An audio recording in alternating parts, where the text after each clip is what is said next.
Hey everybody!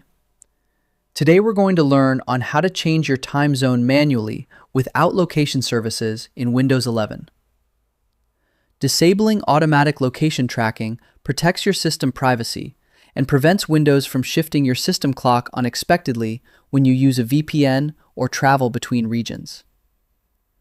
First, click the Start button and select Settings.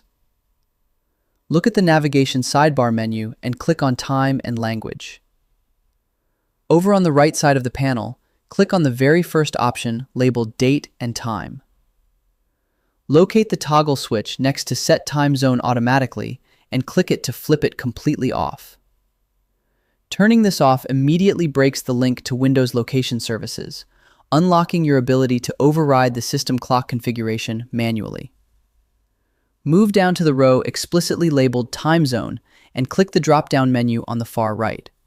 Scroll through the global list, select your exact geographic time offset, and click it to apply the shift instantly across your taskbar and applications.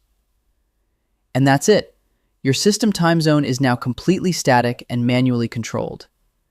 I hope it helps you in your current and future project. Thank you for watching.